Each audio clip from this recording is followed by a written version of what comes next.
Sabemos que o nosso país está passando por uma grande crise. O ataque do coronavírus, ele ataca tanto o pobre quanto o rico, quanto o branco, quanto o preto, o azul, o amarelo. Ele não faz distinções de pessoas. Porém, vemos que não estamos passando apenas simplesmente por uma crise financeira, por uma crise na saúde, mas também estamos vivendo um momento de crise espiritual, onde pessoas se levantam dizendo que são profetas, dizendo que são homens de Deus, fazem profecias que não se cumprem, com data e hora marcada, e dizem que foi Deus que falou, e quando chega o dia a hora não acontece. Estamos vivendo uma crise na política, aonde muda ministro, coloca ministro, aparecem acusações, aparecem crimes, políticos usando verbas sem licitação para uso não do povo, aonde no momento em que o povo mais precisa, ainda tem pessoas que aparecem para usar recursos, para usar em benefício próprio. Hoje eu recebi no meu celular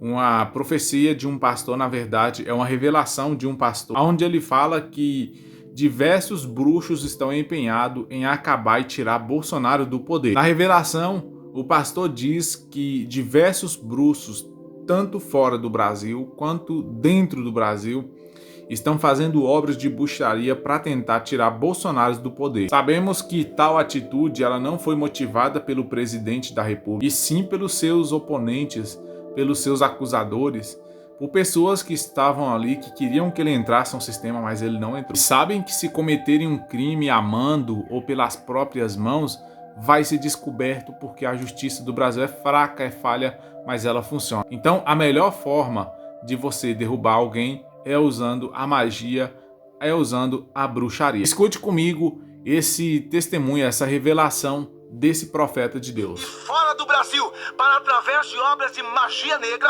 através de obras de feitiçaria, estar destruindo também esse governo. Satanás dispôs em seu coração: vou destruir esse governo, seja de maneira política, seja de maneira jurídica, ou seja de maneira que eu atue na saúde desse homem. E em nome de Jesus Cristo, nós como igreja devemos estar na brecha da intercessão.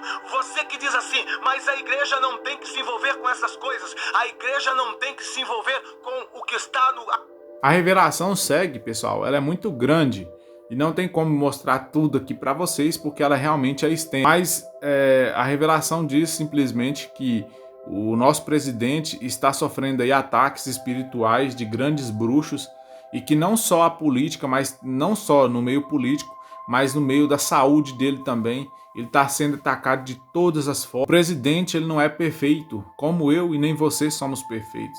Nós também tomamos decisões erradas, nós também falhamos nessa vida. Julgar alguém por um erro ou por uma falha é você apontar o dedo para o espelho e julgar aquela pessoa que você está vendo lá. Você como crente, você como homem de Deus, você como um católico que serve Jesus Cristo, que serve a Deus, que serve aquele Jesus que morreu na cruz por mim e por você, você deve bater o seu joelho no chão, orar e pedir proteção para o presidente da República. Afinal, é ele que está no poder. Tudo bem, você pode não ter votado nele, ou você simplesmente rejeita as decisões que ele toma. Você já parou um só minuto para se colocar no lugar dele?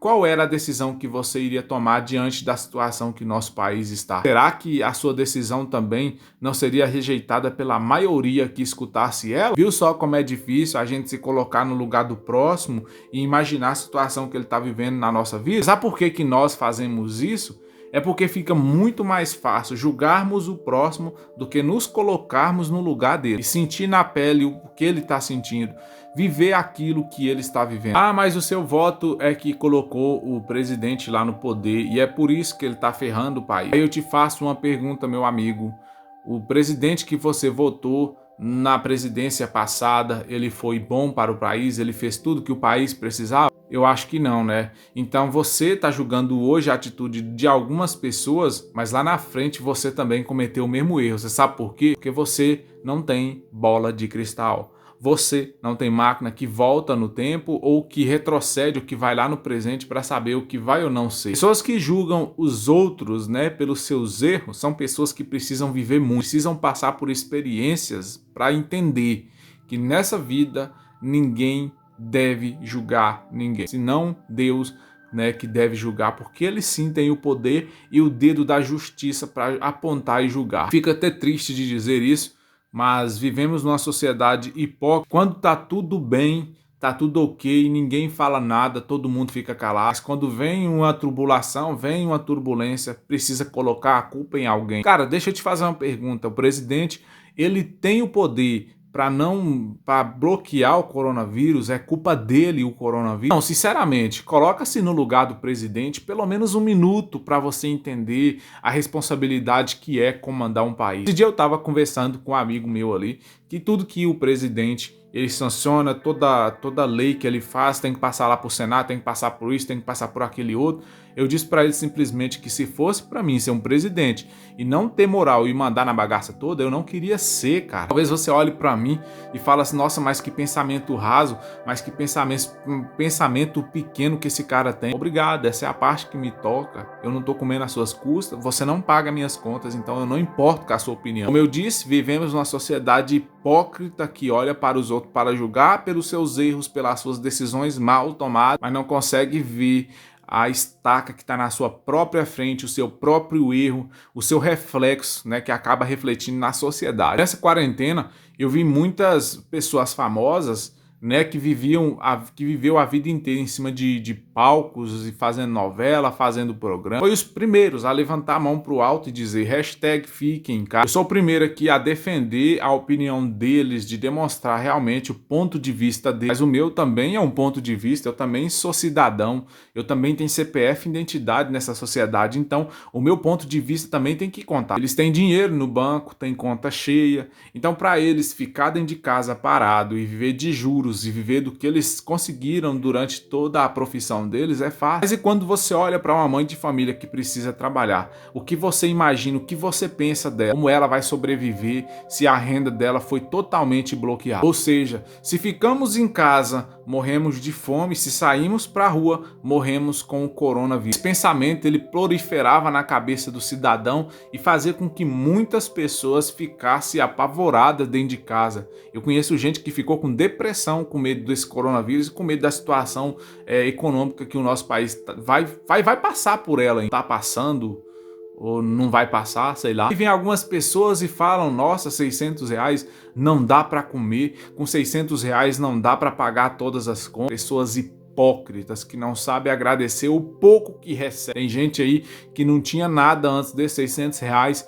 estava passando por dificuldade, pedindo ajuda nas redes sociais, veio R$600 para dar de uma desafogada. Todo mundo sabe que com R$600 não dá para viver de forma digna nesse país, que tudo é caro, tudo é imposto, tudo tem imposto, até para você morrer tu tem que pagar imposto. Poxa, velho, isso é uma solução que os nossos governantes encontraram para passar por essa turbulência que nós estamos vivendo. Como eu havia dito lá no início do vídeo, estamos passando por uma turbulência, estamos passando por um problema não só econômico, mas na saúde também. Ontem parece que morreu mais de 1000 pessoas por causa dessa porcaria desse corona. É nesse momento que eu e você, toda a sociedade, nós temos que dar a mão e orar. Independente se você é católico, evangélico, da igreja batista, da igreja de Deus aqui ou acolá, da igreja de Jesus que já desceu, ou você que se diz servo de Deus, servo de Cristo, é nesse momento que nós devemos